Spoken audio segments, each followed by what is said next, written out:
everyone, welcome back to our channel. I'm really excited to be doing this video and it's in response to a video that was recently posted by Huda Kattan, famous founder of Huda Beauty, and it was titled My Lip Filler Horror Story.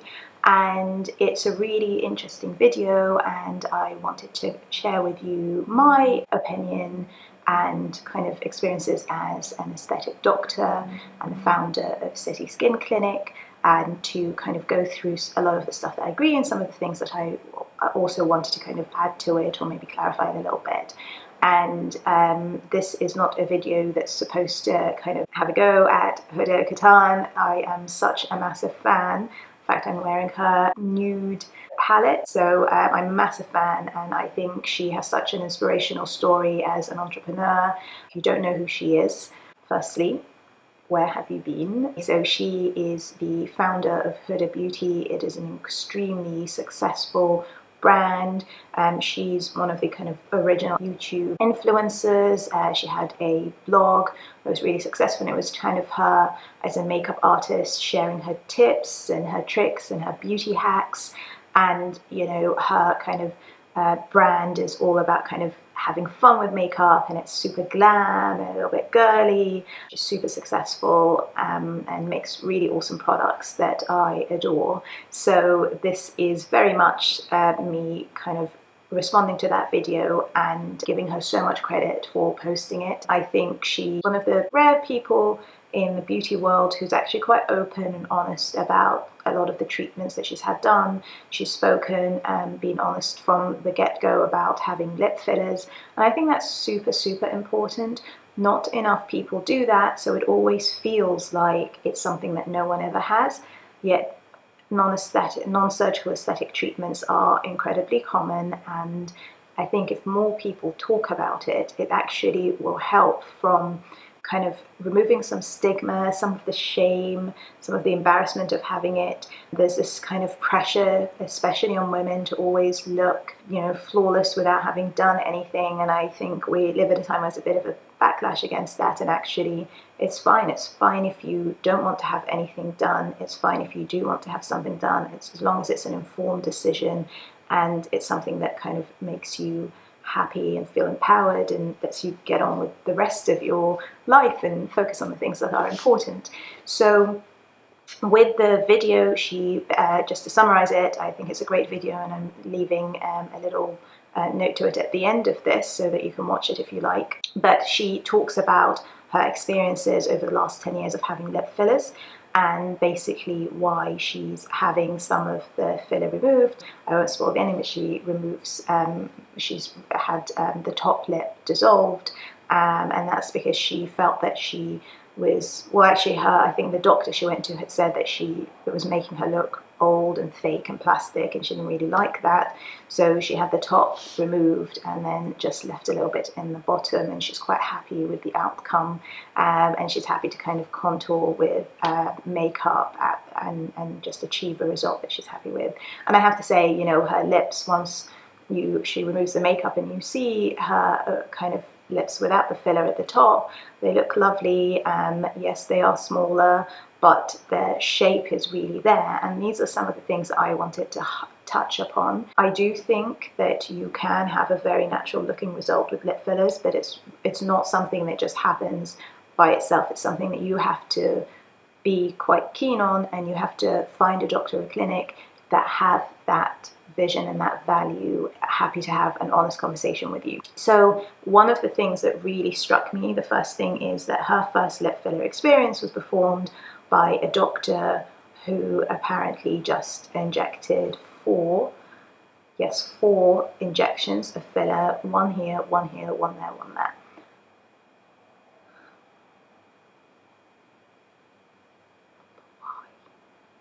I mean, I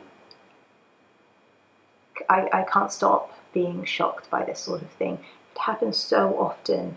People do all their homework and they'll go somewhere and still someone will just inject filler in like quadrants. What? That's not, you know, I think lip fillers or any kind of dermal filler, it's about kind of creating a shape and working with the rest of the face.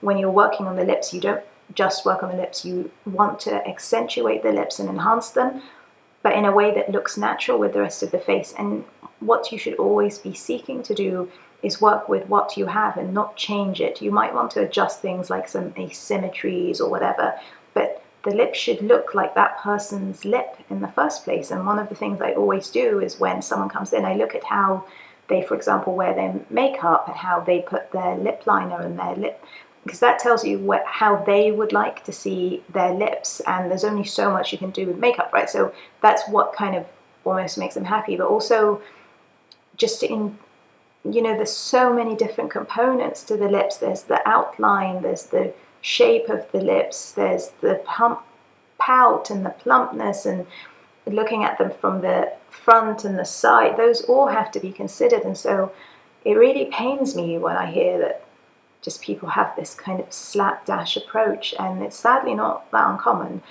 So the reason this struck me is I then feel that perhaps after that, so she doesn't really say how long it was between having her first and the next lip filler, but I see sometimes people come to the clinic and they've had a lip filler that they didn't really like and they want it corrected or adjusted. In my honest opinion, if you go somewhere and you didn't like it and they just thoughtlessly put the filler, either have it dissolved or wait till it completely dissolves before you have it. Because what lip filler should do, it should work on your lip shape and it should accentuate that. And if you're trying to put filler on top of filler that's already there or that's only partially dissolved and doesn't look that great, you're never going to be looking at the whole lip. You're just going to be trying to chase what's already there and the remaining bit of that filler and how it's affecting that lip. And then of course the old filler may then will dissolve earlier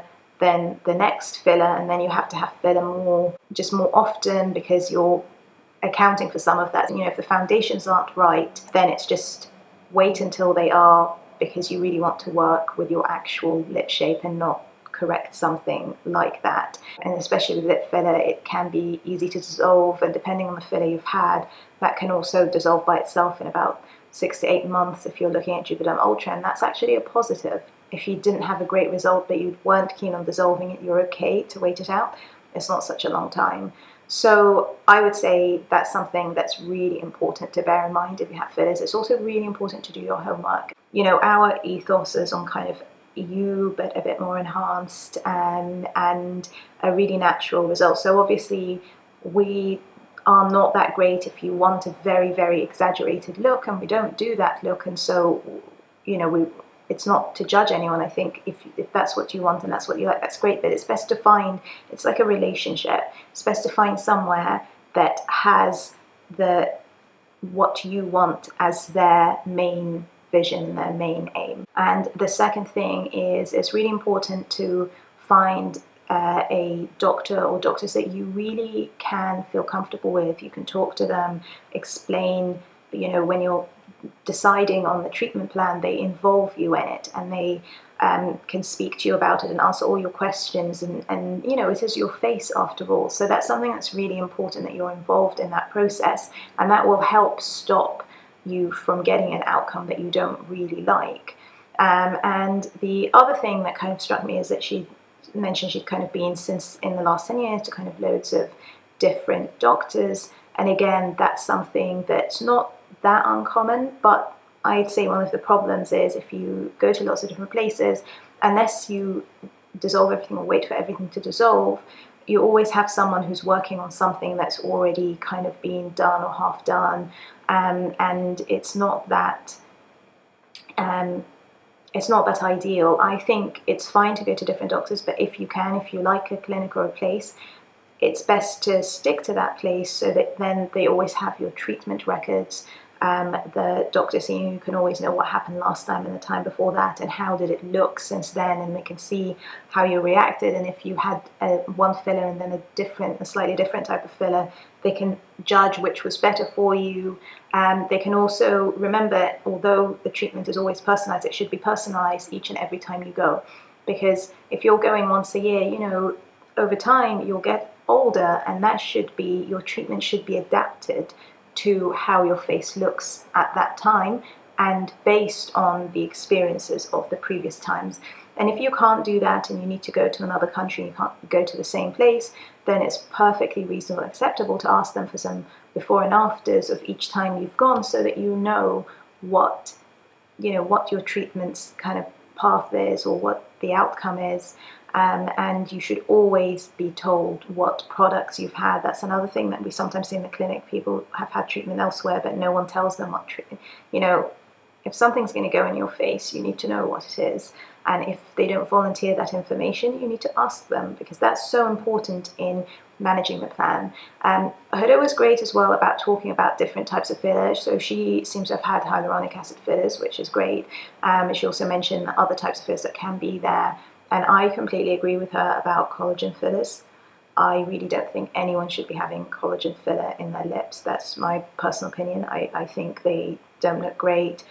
They can be associated with adverse reactions. Some of the really horror stories you've seen with lip fillers in the past have been collagen fillers, and no one should be having any permanent fillers in their face anywhere, in my opinion. I think your face will change with time, and what are you going to do? You have something there that will then need to be removed if you don't like it. It's just too much of a hassle. It's best, it may seem expensive, but actually it's best to have something that is going to go away in a few months, and then if you liked it, to have some more. It's much better than something that lasts for a long time, and the only way is to surgically have it removed if it's permanent. That is not only more expensive, but it can be associated with scarring. It's just not a good idea. So I thought that was great that she went through that, and I really appreciated the fact that she showed how she wasn't negative about lip fillers, and it was really important that she spoke as someone who's had them for 10 years from kind of her own experiences each time. One of the things that she really didn't like, and she mentioned kind of she felt like the fillers moved upwards, which I personally don't think fillers migrate, but what I do think can happen is if you have different types of filler, if you have them at different times and you're layering it on, that can push the new filler upwards. So I sort of halfway agree with her there. I think if you have fillers and there's nothing there, no kind of other filler or very small amount, then I don't believe it's going to migrate. The other thing that happens is, and that's a really important point, I think if you have fillers before some of it goes down, you're just always afraid that it goes down. What you sometimes end up doing is losing perspective of what your natural lip shape and size is, and you end up gradually overfilling it and making it larger with time. So that's one thing that can also give that kind of migrated look, or can give that kind of duck pout look. So it's really important, and I know it can be annoying, to just wait a little bit so what I tell clients when they say, oh, well, when should I come back? I just say, you'll notice looking at the mirror or with time that your lip has reduced in definition and the volume is going down. I'm not saying you have to wait 100% till it all goes down. If you were happy with the result and you're going to go back to the same place perhaps, and you're going to have the same filler, you can have it before it completely dissolves, but it's just wait for enough of it to dissolve so that you're not overfilling it again. You're not adding more and more each time and making the lip gradually bigger, because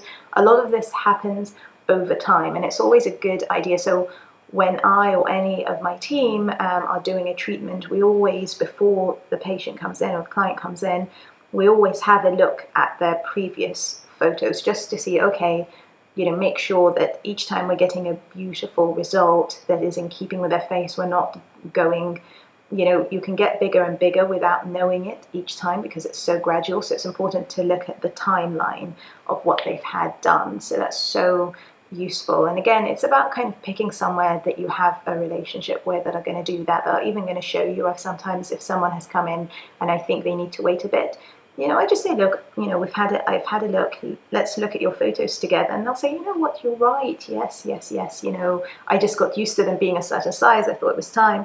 And it's that kind of relationship, and it matters. So I would say that's one thing, and to always be aware that whenever someone is doing your treatment, anyone who's just going to do volume and not any shaping or definition is, that's problematic. The other thing that she mentioned, which is useful, she talked about having hyaluronidase, which is an enzyme that dissolves hyaluronic acid filler, and I think it's fantastic. And her experience, though, she was incredibly painful, which I don't know why. That's one thing I couldn't figure out, unless perhaps they have to kind of inject quite deep near the muscle. That can be painful and cause bruising, but it shouldn't be that painful. I would say it should be, the lips, you numb them up beforehand with either cream or with a block, a dental block, if someone's really not very tolerant to pain. So that's one thing I always feel really bad when someone says they've had a treatment that's so painful, because I don't think the hyaluronidase itself should be painful. It's an enzyme and it's saline, but I don't know where the filler that she previously had was injected, but it shouldn't be that painful. So I'm really, really happy that she put out that video, so thank you, Huda. It was so informative, and I think it's really important that people come out with their experiences, the good, the bad, the ugly, everything in between, because if we have these conversations, then it's just better for everyone. So please let me know what you thought of this video, or if you go ahead and watch Huda's video, let me know as well what you thought of that. Leave a comment below. I'd love to kind of know if you have any lip filler or hyaluronidase questions as well. I'm happy to answer these in the comments, and if you like this video and you want to see more of us, don't forget to hit the subscribe button and press the bell for alerts to let you know when the new videos are coming out. So until next time, bye bye.